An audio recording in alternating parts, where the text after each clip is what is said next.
এক পাগল ভক্তকে মা বুঝিয়েছিলেন, ঠাকুর বলতেন, যারা আমাকে ডাকবে তাদের জন্য আমাকে অন্তিমে দাঁড়াতে হবে। এটি তার নিজের মুখের কথা। তুমি আমার ছেলে, তোমার ভয় কি? তুমি কেন অমন পাগল হয়ে চলবে? এতে যে তার দুর্নাম হবে। লোকে বলবে তার ভক্ত পাগল হয়েছে। তোমার কি এমন করা উচিত যাতে তার দুর্নাম হয়? যাও, বাড়ি যাও, 10 জনে যেমন আছে বেশ খাও দাও থাকো।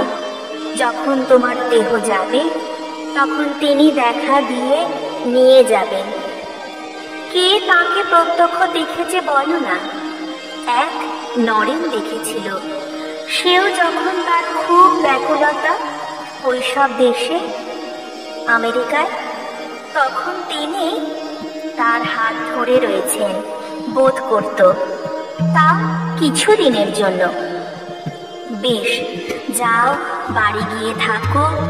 সংসারীদের কত কষ্ট। এই সেদিন রামের ছেলে মারা গেল। তোমরা ঘুমিয়ে হাঁপ ছেড়ে বাঁচো। তারপর বলেছিলেন, সেদিন আমি পূজা করছিল। পূজা করতে করতে দেখি এর মুখটি, ঝাঁকড়া ঝাঁকড়া চুল, গোপালটির মতো। সেই দিনেই খানিক পরে এসে উপস্থিত। মায়ের এই সকল উপদেশ ও সান্ত্বনায় ভক্তটি শান্ত হয়েছিল।